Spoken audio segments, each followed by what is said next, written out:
I can't believe how well the Republicans are working together. It's really, I'm not really used to this. They're passing the SAVE Act. They're getting the budget package off the ground. It's really weird to see Republicans, effectively governing. What's up? This is Kaye Saves the Republic. I am back. I'm fresh from D.C., the nation's capital, where it was cold. It was really not that warm at all. But it was really exciting. A lot of stuff going on yesterday. Something was going on with Ukraine yesterday. In Washington D.C. in the office building, there were Ukrainians everywhere. The place was lousy with Ukrainians. It was almost like there were more Ukrainians yesterday in D.C. than I think actually are left in Ukraine. But anyway, that's neither here nor there. We'll get to all that here in just a minute. Lots of stuff happening, by the way, in not just the legislation today. In fact, I was sitting down with Representative Aaron Bean from Florida's 4th District yesterday in his office, and they were calling him to a vote. And he, of course, was ignoring it. He was just chit chat. That's the thing. Aaron Bean, a great guy, but I said, hey, do you have a minute for an interview? Because we were just shooting the breeze, catching up, talking about congressional stuff. And I said to him, hey, do you have a minute? And he goes, yeah, sure. What's up? And I said, listen, I just want to grab a couple sound bites from you. Maybe I can get a couple of, little quick hits. And he goes, yeah, absolutely. No problem. Whatever you want. So I sat down, I asked him one question, and he started talking for 8 minutes. I didn't even have time to edit it yet. So I'll probably just roll through that here. Just unencumbered by anything. Just started talking and didn't stop. Now the good news is he's well versed in the kinds of things that I guess I was going to ask him, and so he just was able to roll through, and he didn't have to worry about anything because he covered basically every single topic that I wanted covered anyway. So it was really exciting. Anyway, D.C., I'll tell you, it's a beautiful place with some not so beautiful people in it. But like I said today, they're passing the SAVE Act. They're making sure that we have our budget resolute. Not all of them, keep in mind. There's always Republican holdouts. There's always people that are going to not do what you expect them to do or what you would like them to do. And that is true. That is true, of course. Also, I don't know why I'm not signed in here. Hang on one second. Let me sign in real quick so that I got to use my thumb. I don't even know why they call it signing in anymore. Cause all I do is I touch my finger to the little, the little pad area. You just touch it. I call it signing in, but really it's just fingerprinting in, which I guess is, I have one of those on my gun safe too, which I really like, only it trips me out when the batteries run out. Cause I always think something happened to my fingerprint and I start, licking my finger going, what's going on? Maybe I have some, maybe it's dirty or whatever, but then I realize, oh, the batteries are dead in the gun safe. And I have to tell you, the gun safe, you want to make sure that the batteries are always protected. Listen, before we get into the meat of the show, before we talk about not just what's going on in Congress today, but what went on at the White House yesterday, the roller coaster of emotion that Donald Trump set the entire world on. The entire world. I've heard this called the art of the deal. I've heard it called insider trading. I've heard it called a masterpiece. I've heard it called chaotic. I've heard it called genius. I've heard it called walking back. It's amazing how quickly both sides of this issue will figure out what their headline's going to be whenever Donald Trump does something really cool, like what he did yesterday. And President Donald Trump he's the only one I really get my news from. And the White House, doing a bang up job of reporting on their own activities, reporting on their own agenda, reporting on their own accomplishments. Because if you left it to the mainstream media, man, nothing good. Donald Trump would do nothing good whatsoever. And we'll share some of those headlines for you with you here in just a minute. But first thing you need to do is subscribe. Subscribe to this channel wherever you are, whatever you're listening to. If you're watching on YouTube, welcome. Please make sure you're subscribed to the YouTube and set those notifications too, because that's the best way for you to get, notified. We can notify you a couple ways. I could just call you, but that's a lot of phone calls to make. Or you could just set the notifications on your YouTube and then bam, YouTube will let you know all about it whenever we go live. If you're listening to the podcast on whatever podcast platform you happen to be on, great.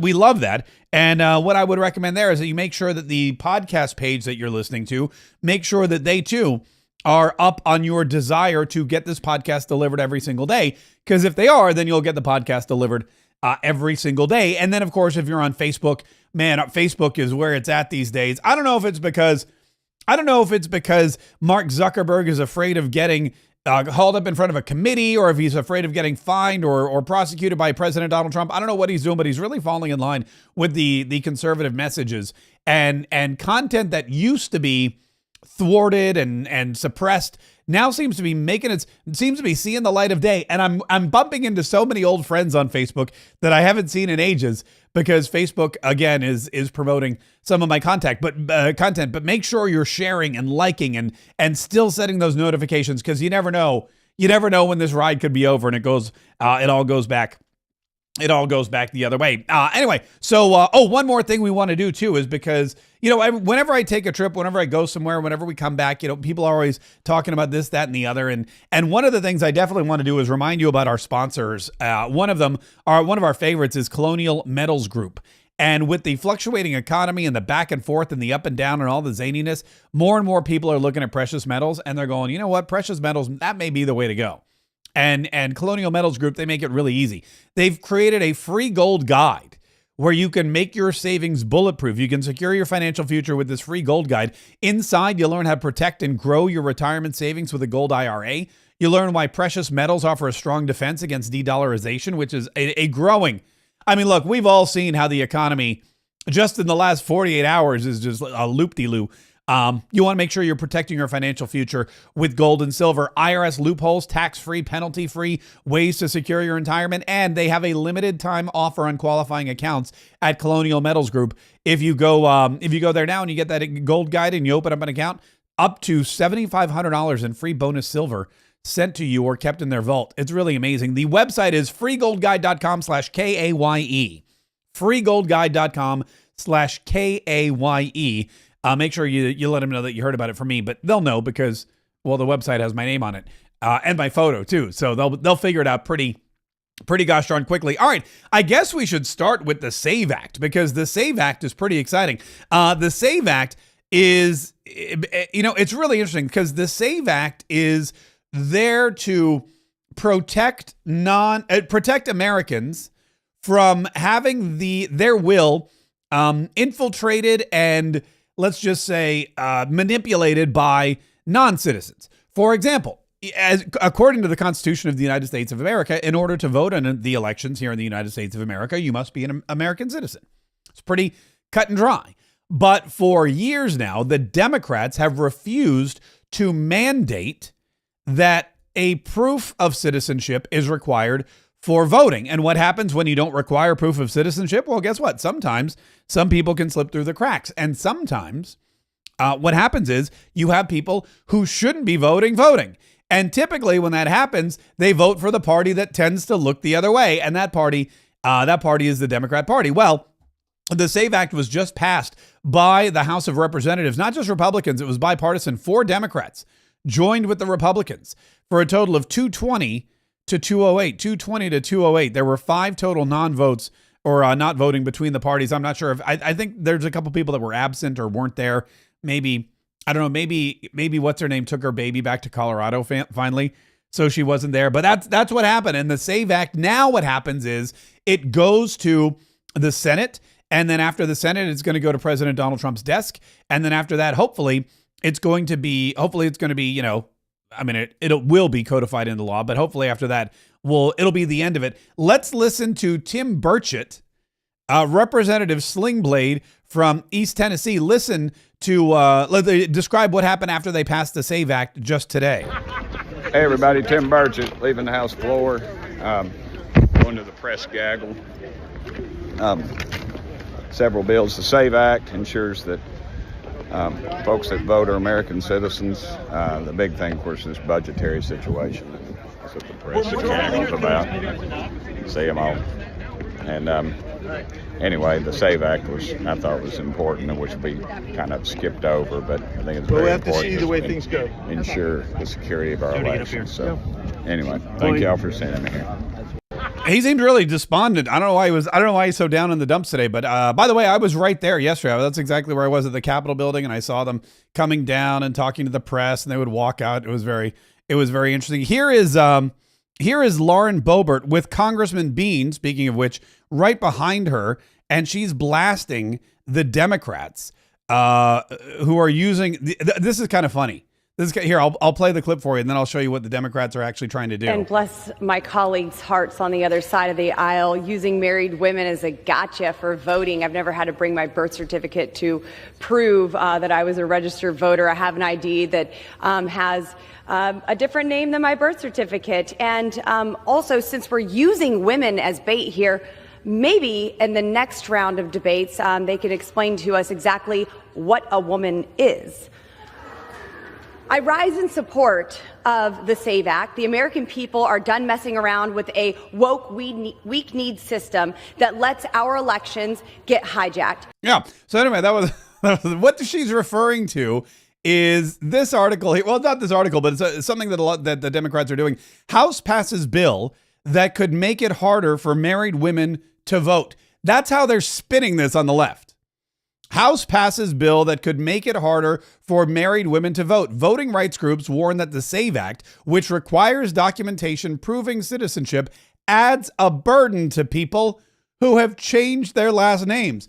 Now, I'm not a married woman, but I'm married to a married woman, and I've never experienced a problem, or, I guess I should talk to my married woman, but I've never had my married woman complain about not being able to vote. I mean, I go with her. We usually go to vote together, whether it's a primary, whether it's the general election, whether it's special election, whatever it is. We always go vote together. I get in line. She gets in line. She gets her ballot. I get my ballot. They say, does anything on your ID change? No. Okay, here you go. We go to the little voting like they have right there. We fill out the little dots, or you hit the little thing on the computer, depending on what kind of situation you have. And then you put on the sticker and you leave. And we've been married for going on, this is going to be our 24th year of marriage. That's a lot of elections. You got elections every 2 years. And so, we got to be at least, 20, what did I say, 24? It's like 12. At minimum, I would say 20 elections that we've gone to with primaries and everything. And I've never once had her stopped and saying, I'm sorry, ma'am, because you're married, you're not allowed to vote. But they're saying, yes, if you change your name and you get a new birth certificate or new driver's license or a new passport, and it doesn't match up with your birth certificate, then all of a sudden you're going to be disenfranchised and you won't be able to vote. This, of course, comes about because the whole disenfranchising, black voters and Latino voters, that whole thing fell flat. That just came across as what it is, which is totally racist. For years, and that was the Democrats' argument forever. They were like, look, we cannot require people to show ID when they go to vote. Why not? Well, because, black people and Latinos. What about black people? Well, they don't necessarily get driver's licenses. Oh, really? They can't go get an ID? You're telling me black people don't drive, Latinos don't get passports? What's happening? The elderly out there can't prove that they're citizens? And also, and this always goes back to something that I always bring up. There's a narrative in this country, or there is some kind of, I don't know what it is. I don't know where it started. I don't know why it started. I know why it started, but I don't know where it started. It's not supposed to be easy to vote. There's nothing in the Constitution that says it's easy to vote. It says who can vote. It says there's stipulations on the vote, the voting age, that kind of thing. But it never says, by the way, Congress needs to make it as easy as possible for people to vote. It never says Congress needs to make it the simplest thing in the entire world to vote. If you're inconvenienced by voting, then Congress has to jump through hoops and hurdles and remove any and all protections from non-citizen voting to make sure that it's easier for you and comfortable for you to vote. We want to make sure that you have it, or you're not being put out by going and doing your duty as a citizen of this country. It should be hard to vote.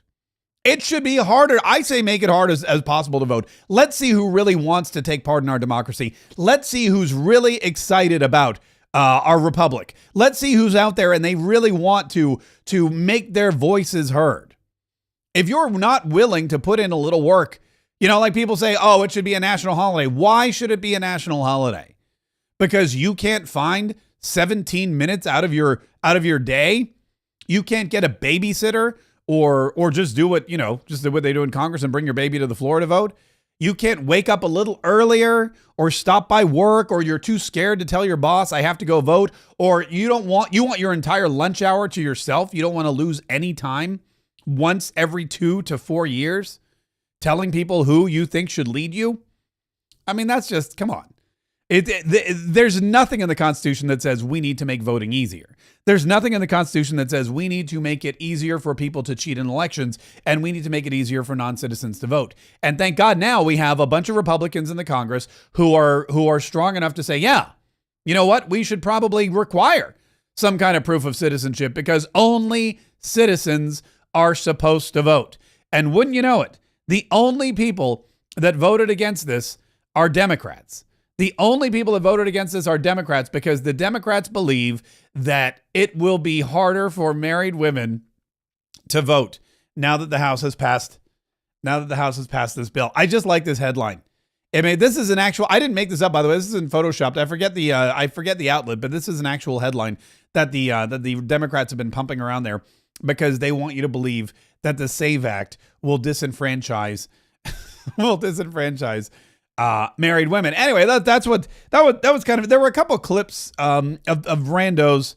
Let me see what I have here. I went through a bunch of clips. There's a couple of things that happened there. The budget resolution was also a big deal today, and we'll get to that in just a minute. But let me pull up my audio here. As I've been getting back in the swing of things this morning, lots been going on. We're back in DC, or we're back home, by the way, from DC, and we're prepping for all kinds of stuff, man. There's not a minute that goes by where I don't have like 19 things to do. I can't believe it's already mid-April. Tax day is coming up here in just a minute. It's crazy. Then, graduation for the kids. Then summer's going to be here before you know it. All the while, there's an election in 2026 that more and more people are getting very excited about, and I am one of them. And then on top of that, there's the regular news of the day.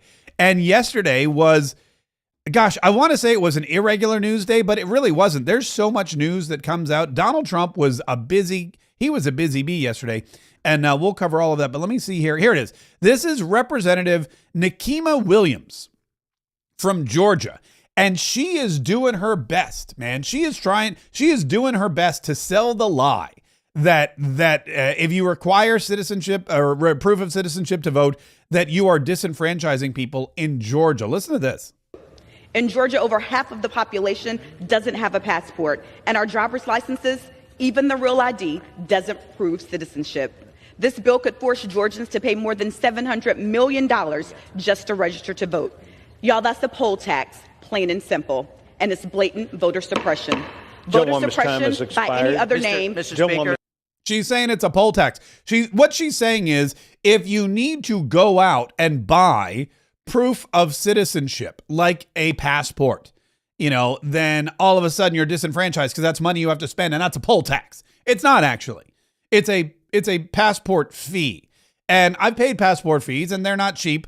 But and I get it. Maybe you don't travel out of the country. Maybe you don't want to, but you know what else proves your citizenship? A birth certificate.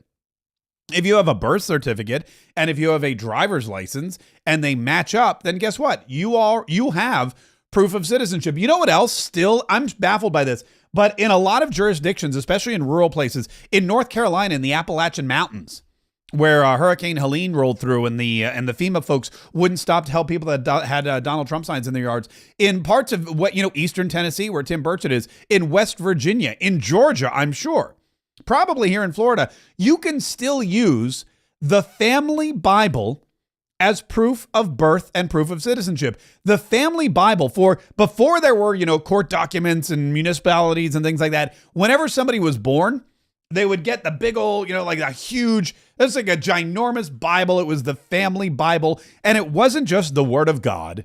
It wasn't just the moral code for all Christians to live by. It wasn't just the greatest story ever told. It was also the record of the family. And if you ever find an old family Bible, maybe you're in a bookstore, maybe you're visiting one of these places, or you go to a historic location, look for the Bible, flip it open to the front page, and there should be lists of names and birth dates and signatures by either the doctor or the preacher or even just a family member. And that was for a long time, and in many parts of the country still is, considered proof of citizenship. And the last time I checked, it cost $0. So if you have a birth certificate, which everybody who's born should, or if you're from the country, if you're one of those 750 million people in Georgia or whatever, they're not 750 million people. If you're 750,000 people in Georgia who doesn't have a passport, go look for your family Bible. See if your name's scrawled in the front. And if it is, you can use that as well. But they're basically just grasping at any particular straw that they can find. And they're trying to figure out, hey, what is happening here? How is this just not the worst thing that could possibly happen? This was Tiffany Cross, who was on CNN. I think, was this voter suppression? Land, you cannot just go and say, I like it. It's mine now. It doesn't work. Oh, no, this was about Greenland. All right, we'll get to that. We'll get to that in just a minute. But anyway, that's what was going on at the House today. Now, just before the SAVE Act, they passed the budget package that allows reconciliation on the budget to begin. Now, this, of course, was just a framework. This was not the budget. This was a framework so that reconciliation could begin in committees, and then they could go in and they could cut this and cut that and try to carve out, $700 trillion or whatever it is from the budget. Then they could send it back to the Senate. And it's a weird, bizarre system, but it's the only system we have. So I guess we're sticking with it. And that one passed barely. 2 Republicans voted against it. I imagine you can guess who they were, or at least who one of them was. And then Hakeem Jeffries spoke out about it immediately after the vote. Listen to this. Passing this initial budget resolution should have been a slam dunk for Republicans. They had to pull the bill down off the floor last night and barely struggled to pass it today.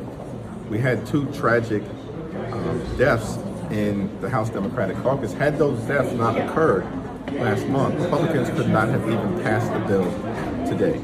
So it's going to be very difficult for them, because once the committee process starts, they can no longer pretend as if they're not intending to cut Medicaid and nutritional assistance and hurt veterans all across the country. Look, I don't want to be insensitive. I feel bad that those 2 Democrats died. But look, if you get more votes than the other side, it doesn't matter. That's what happens.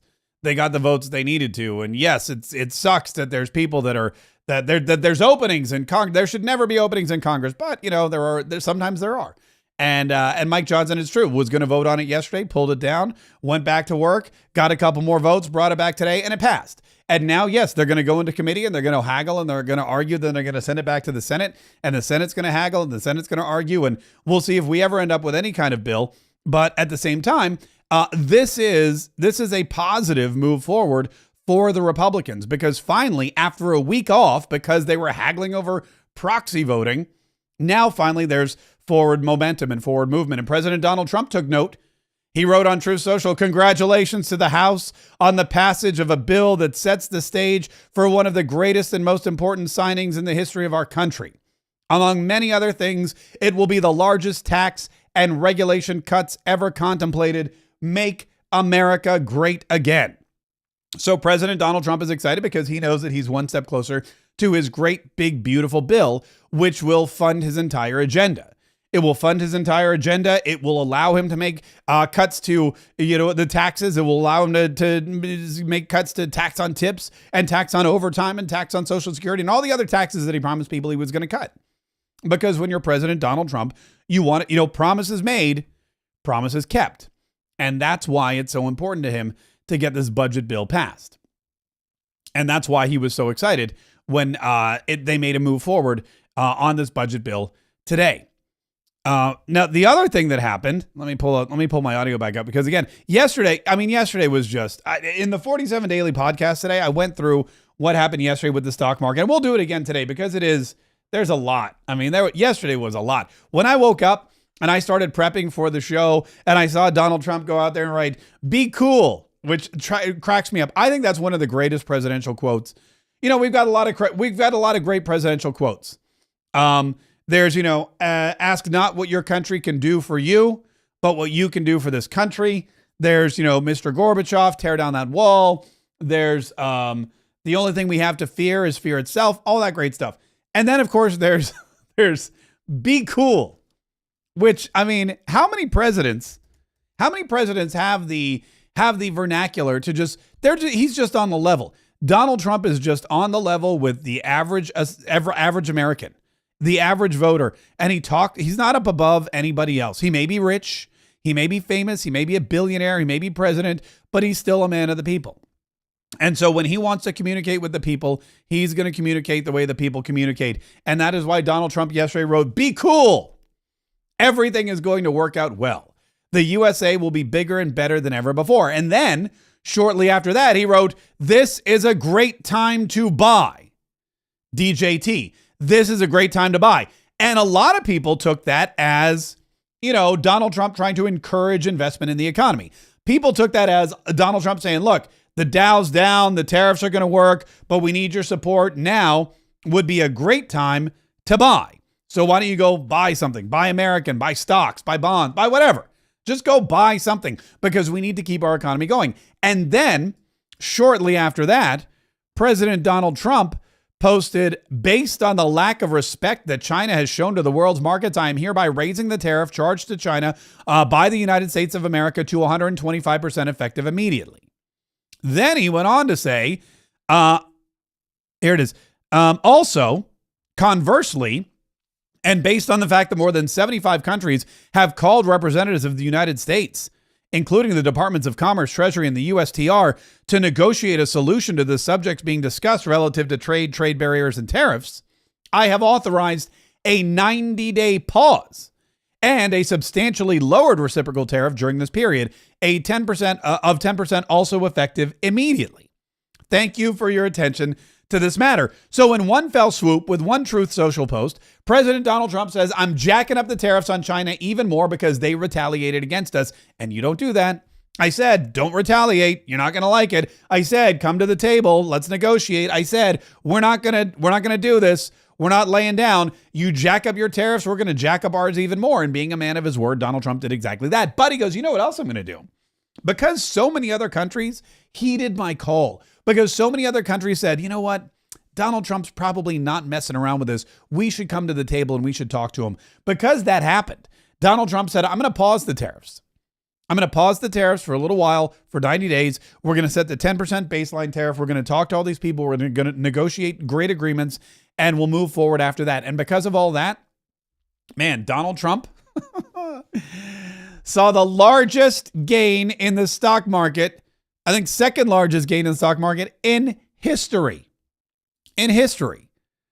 And Donald Trump single-handedly replenished the 401ks of all the American 401ks that were devastated by the panic in the markets, and these things continue to rise. He historically saved everybody's retirement accounts and made a whole bunch of new millionaires in the process. Now, the interesting thing is that the Democrats, instead of seeing this as a positive, or the Democrats instead of seeing this as masterful negotiation with the rest of the world, they of course see it as a negative, and they're trying to make Donald Trump look bad. So the headlines all morning have been Donald Trump blinks first. President Trump goes back on his word. Donald Trump rolls back tariffs. All negative connotations. When you look at the stock market, and when you look at all the people that are coming to the table, and when you look at the fact that now what Donald Trump has done really brilliantly is not just boost the economy, not just boost the stock market, not just make a lot of money for a lot of people, but he has now put the world into two baskets. Countries that are willing to work with the United States of America on free trade, and China. And you're either in one of those two baskets. Either you're in the basket of countries who are willing to work with the United States of America on free trade agreements, or you're China.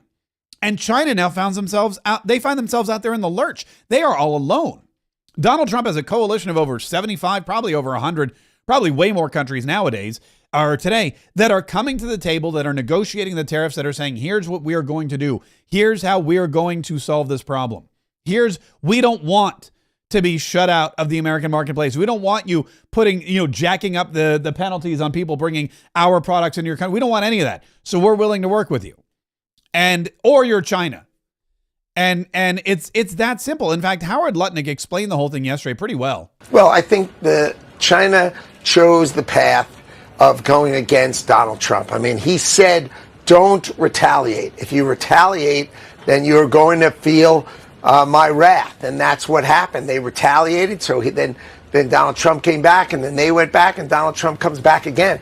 The fact is, either China's going to come to the table and make the right deal with Donald Trump, or they're not. And they are. I mean, remember, China has a $295 billion trade deficit with us, but they also go through all these other countries. They go through Vietnam. They go through Thailand. They go through Malaysia. These were all sort of like tariff runarounds where they go to Vietnam and then go to America. So, if you add that all up, it's just under $1 trillion that China sells to us, more than net we sell to them. And that is just not sustainable. The president knows it. The president is calling it out. And either China comes to the table with Donald Trump or they don't. But let's be clear, we are their biggest client by far, by far, by far. The American consumer buys everything from China. They can't afford to be without us. And that's where we are today. Yeah, now, so immediately, again, all good news for the United States of America and the rest of the world. Because let's face it, it's not just the United States that benefits from the United States being the ultimate trade partner to the world. It's not just, if we win this tariff battle with China, if we're able to have more free trade and manufacture more products here in the United States of America and grow our economy, it's way better for everybody. But the Democrats don't like that because they're not the ones who did it. They're not the ones who thought about it. And Donald Trump said, look, anyone could have done this. Anybody could have done this. This is not, I'm not blaming China. I'm not blaming anybody. I'm blaming the people who sat at this desk before me. I blame the people sitting right at this desk, right behind this desk or another desk. You get your choice of 7. I happen to pick the Resolute. But I blame the people sitting behind in this chair, behind this desk, for being stupid, incompetent, or not having courage. This should have been done years ago. This should have been done before Obama, in all fairness. Not only Biden, Obama. This should have been done many years ago. This started with the World Trade Organization, which was owned by China. It was owned and paid for by China. They didn't even have to do things. They considered them a nation that was undeveloped. They said they were a developing nation. Well, we're a developing nation too, if you think about it. Look at our inner cities. Look at what's happened. And yeah, so Donald Trump's like, look, this is not anything that anyone could have done this. They just chose not to. They didn't have the cojones to do it. They didn't have the chutzpah to do it. And so Donald Trump said, look, this is something that needed to be done. This is something that we did. And now all of a sudden, everybody's going to be better off for it. And the Democrats knew it. He said Pelosi and Schumer knew this. Chuck Schumer, Nancy Pelosi, everybody knew you had to do it, but they never had the guts to do it. It does take guts. It even takes guts for our country to go through it. That's why I say be cool. They were saying about, just be cool. It's going to work out. It's going to work out, and it's working out. I can tell you, working out maybe faster than I thought.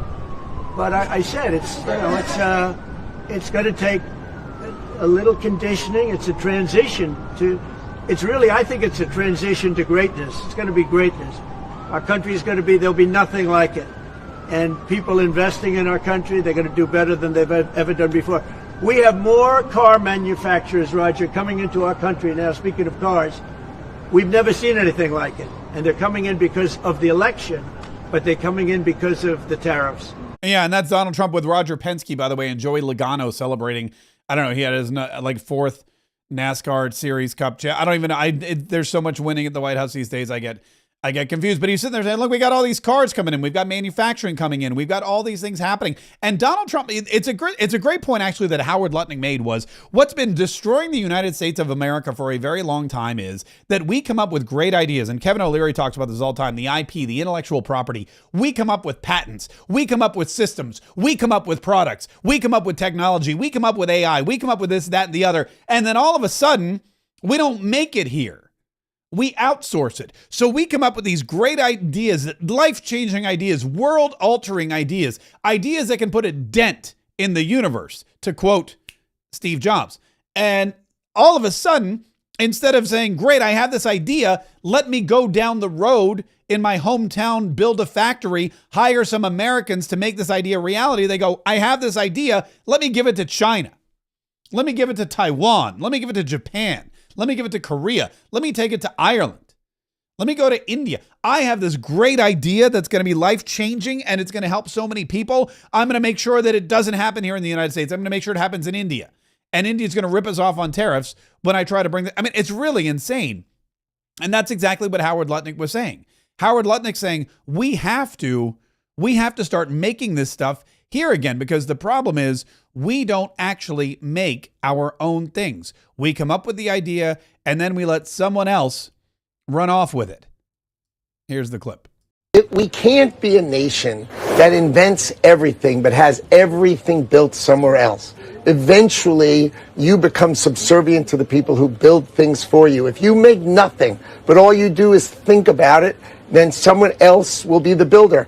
And if you also allow these giant trade deficits and you let yourself have budget deficits, what ends up happening is the rest of the world also owns you. Yeah. And so and Donald Trump's a builder, and he wants America to be a builder because he knows that's where the money lies. That's where the money lies. But then the Democrats, they go, look, Donald Trump did something great. How do we make it look bad? They start saying, why did you blink? Why are you going back? President Trump, why are you going back on your word? President Donald Trump, you said that you were going to stand firm on these tariffs. What happened?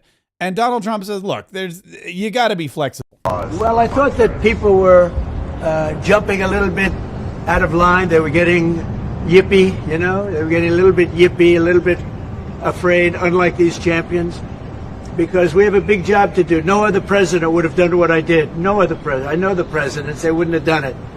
And it had to be done. What was happening to us on trade, not only with, if you look at it, not only with China, but China was by far the biggest abuser in history, and others also, but somebody had to do it. They had to stop because it was not sustainable. Last year, China made $1 trillion off trade with the United States. That's not sustainable at all. So people were getting a little yippy. He was getting a little yippy. Yeah, people were getting a little yippy. I had to do something. And so he did. He reversed course on any country that did not retaliate. And he said, okay, you guys came to the table. You guys did not come back at us. You guys handled yourselves accordingly. We're going to reward you. And China, we're going to slap with even more tariffs. And so now China's the big loser in this whole thing. Their head's spinning around going, wait, what the heck just happened? And now they're going to have to really come up with something special for Donald Trump to come to the table and negotiate with them. So everybody was getting yippy, and now Donald Trump has changed his plan. Now a lot of folks are saying this was the deal all along. Adam Schiff, a watermelon head, as President Donald Trump, Donald Trump yesterday called Adam Schiff watermelon head, which is still one of. I mean, I got to be honest with you. Donald Trump's quotes between cool and watermelon head. I mean, I just have to say there's fewer things I love more than Donald Trump's quotes, and I look forward to his presidential library, because typically in the presidential library they'll have popular quotes that the president has said, or they'll have things on the wall that are were important moments in the president's history. Calling Adam Schiff watermelon head, I hope is among them. But Adam Schiff was like, look, you know what? We need an investigation, because I think that what happened is Donald Trump set this whole thing up as an insider trading scheme to make his rich friends even richer. Listen to this. How concerned are you with this market fluctuation? And are you concerned that there could be members of the White House that are benefiting from it? Absolutely. I'm writing to the White House to demand who knew in advance that the president was going to once again flip-flop on tariffs. And are people cashing in? There is just all too much opportunity for people in the White House and the administration to be insider trading, and you can't put it past them for a minute. So we're going to try to find out. There's a good chance they'll just ignore you, though, right? Should there be some other independent investigation into this? Well, I think Congress should do an investigation into this, but we're going to demand answers from the administration. I think you're right. They're likely to stonewall, particularly if they've been engaged in corrupt insider trading. But they won't be able to hide it for good. I mean, we know who's in the administration. We can look at eventually what people are buying and selling. This will come out. But an administration that has their own meme coins and is already engaged in self-interested dealing when Elon is doging agencies that are doing oversight of his own businesses, in that kind of corrupt climate, you have to assume the worst. And I mean, him talking about a corrupt climate is just, I'll be honest, I mean, it's just ridiculous. But he's writing a letter to the White House. Adam Schiff is writing, he's like, to whom it may concern, I believe that you've engaged in insider trading, that you're fluctuating the market on purpose to benefit yourself, just like your meme coin. What Adam Schiff is doing is he's now comparing one of the greatest economic negotiations, one of the greatest transfers of economic power in our history, the resetting of an entire global trading system. It's something that's going to make not just the United States, but every one of its citizens and all of our allies a lot wealthier. He's comparing that to Donald Trump launching a meme coin. But he's very upset that it's insider trading. Now, for those of you that may have forgotten or don't live in a district where your representative is privy to insider information and can make a lot of money off of it, let me just give you the quick rundown of what insider trading is in Congress and what it is not. And you know what? In fact, maybe I'll use my own representative, John Rutherford, as an example, because John Rutherford is a fantastic example of getting information that the public is not privy to, and then using that information for your own gain. In fact, why don't I just replay this one clip again from the Blaze, which I love, which is Representative Matt Gaetz when he was in Congress touring the Capitol with Blaze reporters, pointing out the biggest offenders of insider trading, and beginning, of course, with our own representative here in District 5 in Florida, John Rutherford. So one of the committees where people have a lot of information is the Appropriations Committee, because they can view almost any vector of government funding. And so, this is Mr. Rutherford's office. He's on the Ethics Committee and the Appropriations Committee. 152 stock trades. Stocks go through the roof. And, actually bought Raytheon stock the day that Russia invaded Ukraine. Yeah, that's a big one. Yeah, imagine if every American could make money off of war. Okay, imagine if every American could make money off of war. And Matt, here's John Rutherford. He's on the Appropriations Committee. He knows where the money's being appropriated. He knows what's going to happen. He understands, okay, there's going to be a war. Why does he know there's going to be a war? Well, because he's just appropriated a bunch of money to a bunch of military contractors, because if there's a war, we need to be military ready. And let's face it, we're probably also going to be shipping a lot of those munitions and war machines and money and everything else to Ukraine. Why? Well, because that's going to make John Rutherford and a bunch of other Congress people a lot more money. So John Rutherford buys a bunch of Raytheon stock the day that Ukraine is invaded. Really not smart timing on his part, but hey, that's the risk you take when you're trying to game the system. That's insider trading based on the information that you have as a congressperson. Because John Rutherford, Florida's congressman from the 5th District, because John Rutherford sits on the Appropriations Committee, he has insider information nobody else is privy to. And then he takes that information and he goes and makes himself wealthier. What Donald Trump did yesterday is the opposite. Because Donald Trump went on Truth Social at 9:37 a.m., hours before he told everybody, guess what's going to happen? And he told the entire world, this is a great time to buy. This is a great time to buy. If it were insider trading, Donald Trump would call his buddies or text his son and say, guys, put a couple mil in all the stocks. It's about to go down. It's about to happen.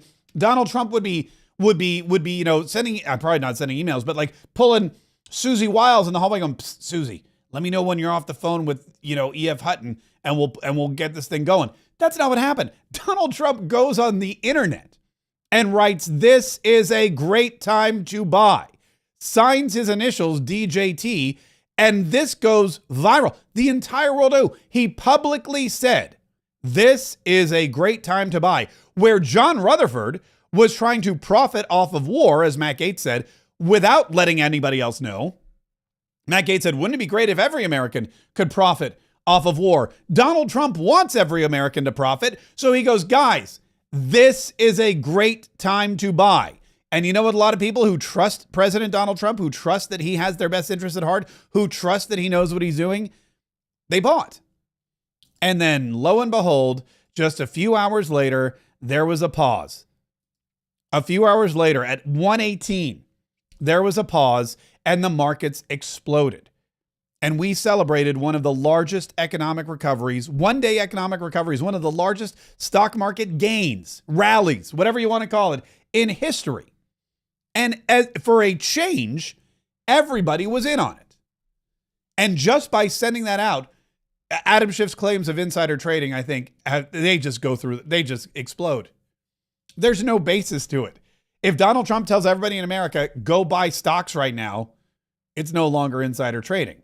It's just trading. Now, there was one post, however, which I kind of agreed with. It was AOC. I agreed with part of it. And I probably should have specified that because a lot of people wrote to me and said, what are you talking about? Alexandria Ocasio-Cortez, she posted there's Spencer Hakimian, I guess who he is. He tracks the NASDAQ, whatever. And he said, look, just before the announcement was made, NASDAQ shut like right off the charts. Just boom. Look at all this buying activity in the NASDAQ. And so Alexandria Ocasio-Cortez wrote, any member of Congress who purchased stocks in the last 48 hours should probably disclose that now. I've been hearing some interesting chatter on the floor. Disclosure deadline is May 15th. We're about to learn a few things. It's time to ban insider trading in Congress. Well, I don't know that you can call this insider trading in Congress because it was made public, but I do agree that it's time to ban insider trading in Congress.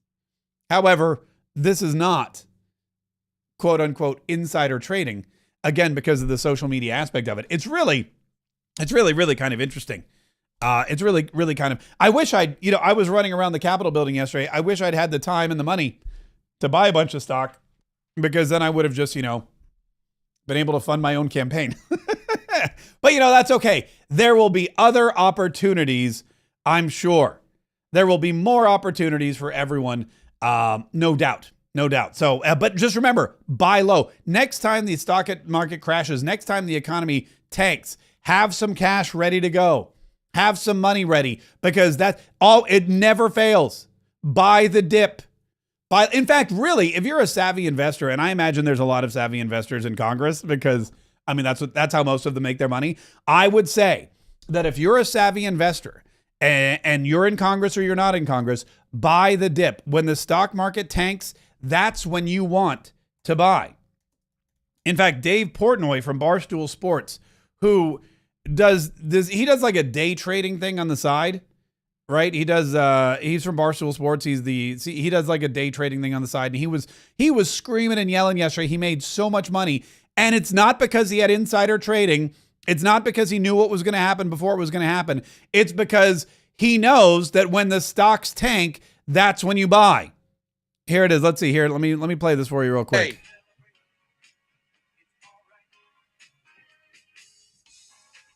Oh, there's music in the background. I don't want to. They're going to run away. They're going to disappear. I got that guy from the West Wing. Let's see. The West Wing guy, saw him email me today. That wonderful moron. I'm going to bring this country together. I told you. I said, be patient. All right, this guy. Oh, that guy from the West Wing. Someone's going to crush on me. All these left people, you voted for this. Oh, he's crying. I'm dancing. I said it's a time to buy. I said give him some time. He's not a crazy person. Yeah, and he said he's dancing and around. Keep buying. That's all I said. I go, don't pretend the stock market don't matter, because it matters. And by the way, Trump's not a fucking crazy person. He knows it matters. Sorry, I should have warned you. I should have not played that clip, because he is prone to cursing. Anyway, but that's basically what's going on that's basically what's going on today. You've got a lot of people celebrating because they knew the basics of stock trading, that when the market goes down, you buy. They trusted President Donald Trump. They knew that he wasn't going to let America flounder. They knew that he wasn't going to try to create some kind of a permanent economic downturn or recession. Because as I said before, Donald Trump is a stockholder. He owns publicly traded companies. He invests in publicly traded companies. Donald Trump understands the value of a healthy economy. He understands the importance of the stock market and American investment, and he's going to do everything he can to protect them. He's not your enemy. He's not your enemy. The people that make stock trades without public disclosure, those people, well, those are your enemies. All right, speaking of your enemies, I did want to play this. This is kind of a funny clip. Tiffany, what's her name?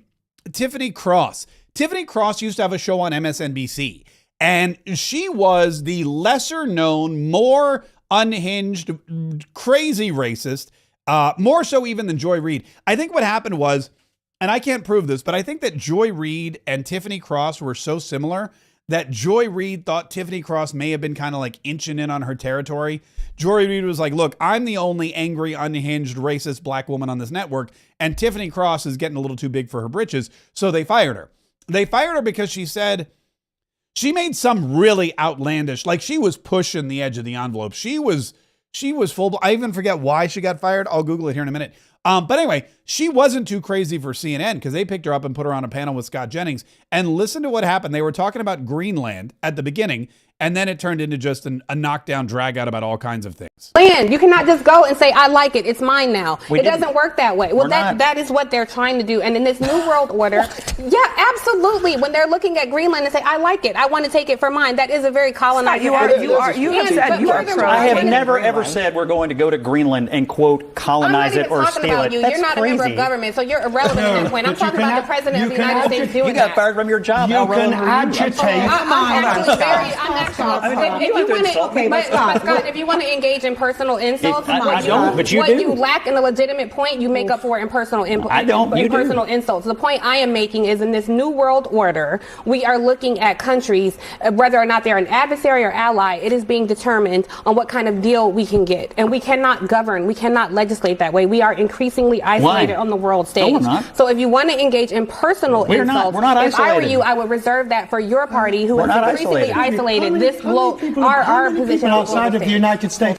Yeah, so she's out there saying making personal attacks against Scott Jennings, accusing him of making personal attacks against her, which is exactly what happens. Here's a quote from her. I was never given an official reason for why they canceled my show, said the former host of The Cross Connection, but it was pretty obvious that I had drawn the ire of white conservatives. There's an unspoken rule that you're not supposed to disagree with Joe, and I didn't get that memo, says Cross, recounting the encounter.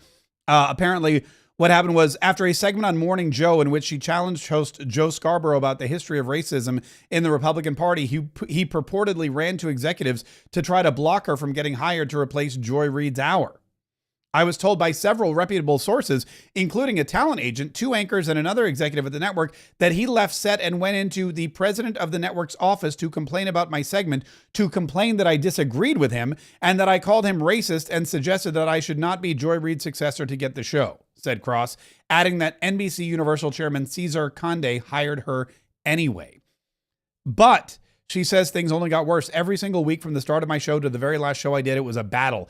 It was a battle to cover things that I wanted to talk about, she added. When I would fight these battles, I know y'all know exactly what I mean. I was spoken to in the most condescending ways. She was spoken to condescendingly. It was spoken to condescendingly. This is the woman who, just said this. Land, you cannot just go and say, I like it, it's mine now. It doesn't work that way. Well, that is what they're trying to do. And in this new world order, yeah, absolutely. When they're looking at Greenland and say, I like it, I want to take it for mine, that is a very colonized. You have said you are pro. I have never ever said we're going to go to Greenland and quote colonize it or steal it. You're not a member of government, so you're irrelevant at that point. I'm talking about the president of the United States doing that. You got fired from your job. You can agitate. Yeah. Anyway, so they're just going back and forth and starting to scream and yell. But she said she was being condescending. They were condescending toward her.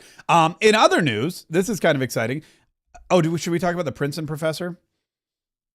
There's a Princeton professor. By the way, President Donald Trump has been kind of on a, I don't know if you would call it a spree. I don't know what you would call it, but I guess after last year in the Ivy Leagues, there were some concerns about, with Jewish students who were being attacked or who felt unsafe because at Columbia University, for example, there were massive protests, and at Harvard, there were massive protests. So President Donald Trump has been going through, and he's been, let's just say, re-evaluating the budgets and the federal funding that all of these universities are getting from the federal government.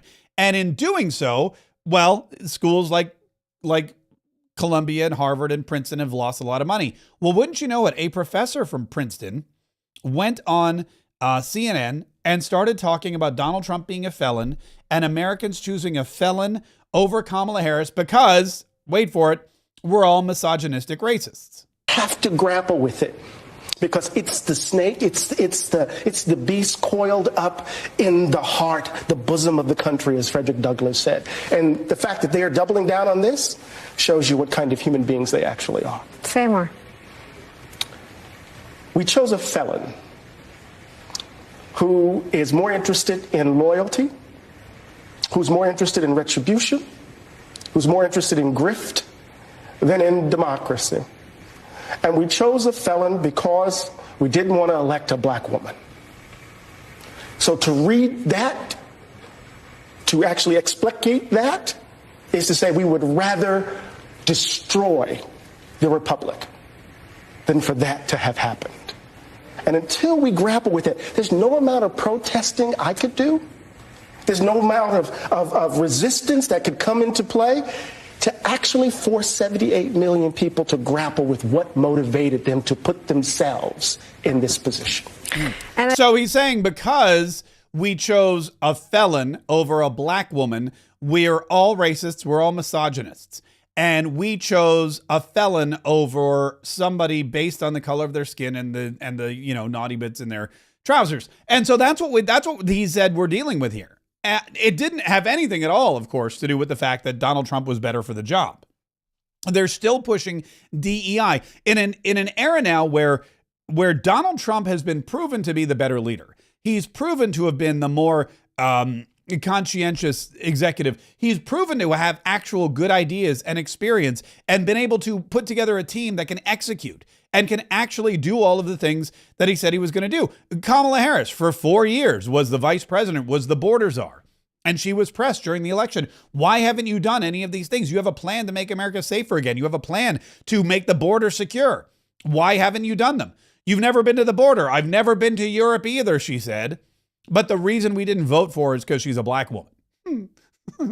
Donald Trump, in days, shut down the border, started deporting illegal immigrants, it invoked powers that have been long forgotten, won in court when he was challenged by the Democrats on his ability to use those powers, and has cleaned up hundreds of thousands of illegal immigrants, shut down the border. There's no new immigration. And in fact, he's made it very easy and accessible and convenient for hundreds of thousands of illegal immigrants to self-deport.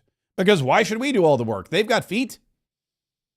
Donald Trump has been one of the most effective presidents in one of the shortest amounts of time. And these people are still saying the reason Kamala Harris lost isn't because Donald Trump was the better choice. It's because he was the whiter choice. He was the more masculine choice. That Americans still cannot elevate to the office of the presidency a black woman. Which I say, what about Obama? How soon they forget? How soon they forget? But it seems to me like what's going to happen is the Democrats are setting themselves up for yet another massive defeat, not just in 2026, but in 2028. Because the only things they're fighting for are DEI initiatives, which most Americans reject, and transgender issues, which most Americans still reject. In fact, this was great. Anderson Cooper and Bernie Sanders were on a CNN town hall because Bernie Sanders clearly is still going to run for president. And they were on a town hall meeting, and Bernie Sanders and Anderson Cooper were taking questions from the audience, and Anderson Cooper misgendered a woman or a person and got called out live on his own show. Paul, we're back with Senator Bernie Sanders. I want to introduce Grace Thomas. She's a local civil rights attorney. She's a Democrat. Grace?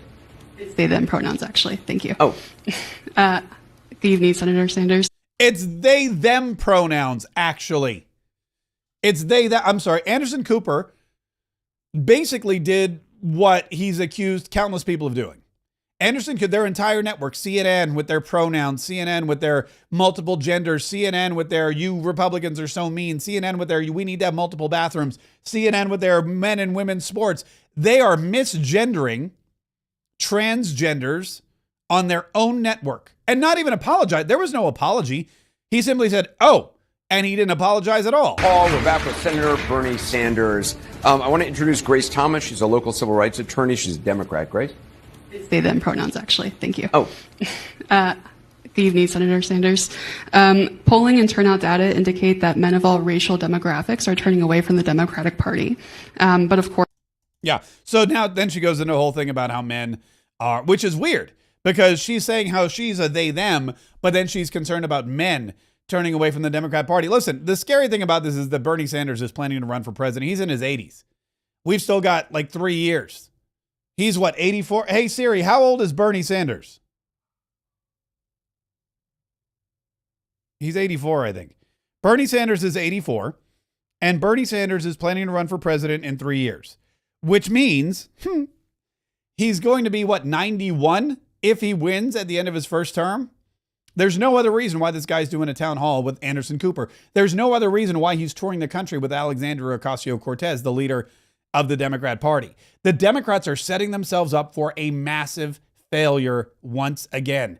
They are setting themselves up for a massive failure. They are going to fall in 2026 in the midterms. They are going to lose the House of Representatives, but if this is their platform once again, and if Donald Trump continues to win on the economy, if he continues to win on immigration, if he continues to win on the trade wars, if he continues to win on everything, if Donald Trump continues to deliver on his promises the way he's been delivering on his promises, and the Democrats continue to cling to old issues, bitter, woke issues that nobody cares about, that have been summarily rejected by the majority of Americans, then they will lose for a long time to come. And they don't even have a bench. They have AOC, Jasmine Crockett, and Bernie Sanders, and one of them isn't going to make it. I mean, if he could live to be 100, but there's no way he's still going. Actually, you know what? I'm not going to. It's the Democrat Party. He could be in the Senate for till he's 200 for all I know. I saw Nancy Pelosi just the other day, and she was on the House floor voting, because that's what Nancy Pelosi's done every day of her life for the last, way too many years. Listen, coming up tonight. I'm very excited about what's going on tonight. Because now typically we would do this on a Wednesday, but because I was traveling yesterday, we're doing it on a Thursday. And that's good news for a lot of people who've registered already, because Wednesdays just wasn't good for them for whatever reason. I get it. I totally concur. I understand. So I'm excited to be doing this on a Thursday tonight. It's called the Dollars for Followers Masterclass. And it's a 60-minute class rather, where I show you how to make $1 for every follower you have on social media. And fun fact, I was talking to Congressman Bean. I was talking to a bunch of other Congress people. I was watching what was going on in the Congress. And I realized that there's a lot of people in Congress, in politics, in government, really all over the place, that use these same tactics. They use the same stuff that I use to get you to watch the show, and to get you to, visit my store, and to purchase my books, and to watch my videos, all that kind of stuff. The same stuff that every marketer uses to make sure you're getting offers that you like and can benefit from. The same stuff you use probably in your business, or should be using in your business, to get clients to come to your store or your product or your offers or your website or buy your books, is the same stuff that they use in Congress. And I'll show you some examples of that tonight, but it's tonight at 8 o'clock. It's a 60-minute masterclass. It's really amazing. It's really incredible, if I do say so myself. And what I'll do is I'll go through and I'll show you, there's 3 parts to this whole thing. And I'll go through and I'll show you exactly what I do, how I'm able to create content that converts into cash flow, how I'm able to create content that draws in my perfect audience and repels an audience that I don't want listen to me anyway, and how to do it over and over again and turn it into a real business. And it's only $17, which is an incredible price for all the information that you're going to get. There's a 100% money back guarantee. And like I said, by the time you're done with this class, you'll be able to pick up your phone and you'll be able to use any social media platform you want, whether it's YouTube or Instagram or TikTok or Rumble. You'll be able to use your social media as a funnel to find customers or find clients or find leads and turn them into customers. And we have success stories that I'll share with you. We have people that have come to this class and they've done it. And I want you to be one of those success stories too. So it's Thursday night tonight. We made it super convenient for you. 8 p.m. Eastern. It's $17. Go to dollarsforfollowers.com. Click the link in the description of the video. It's very easy to find. And then what we'll do is we'll run you through the course tonight. We have some live content audits, some profile glow ups. We go through and we show you immediately how you can transform your content, how you can take what you're already doing and 10x or 100x it, get more and more people looking at your stuff. And I'm, like I said, I'm always stoked about this, but I'm super stoked today because I know we're going to have some folks that have never been able to do it just simply because of the time frame. So make sure you join. I don't know if it's ever going to be on a Thursday again. So definitely take the time to go and register today. And then we'll see you tonight at 8 o'clock. dollarsforfollowers.com. In the meantime, everybody else, make sure you're subscribed. Make sure you're following. Make sure you set those notifications. Make sure that you're coming back every single day. Make sure whenever there's content available to you, you're consuming it. Because, I'm not doing this for my health. I'm not doing this because it's growing hair. I'm doing this because I want to make sure that you're informed and you know what's going on and you're getting the truth and you're getting it in an entertaining way. And I want you to be aware of who your enemies are and what how their attacks are coming at you and what they're saying about you. And most importantly, how you can fight back. Not only how you can fight back, but how you can win. And we've been winning a lot lately, but the battle continues. And the more we win, the angrier they get. And the angrier they get, the dirtier they're going to fight. So we need to stick together. We need to stay sharp and we need to stay informed so that we can continue to fight and save the Republic. $4followers.com. If you want to come by and join us, don't forget, go to $4followers.com. It's only $17. It's well worth every penny. And by tonight, this will be over at like 9:30 at the latest. By 9:30 at the latest, you'll have all the tools. You'll be able to, you pick up your phone, you can turn off the Zoom class, you can start doing what I say. And by tomorrow, you could be making $1 minimum for every follower that you have. That's the guarantee. So I'll hopefully see you tonight at 8 o'clock. $4followers.com.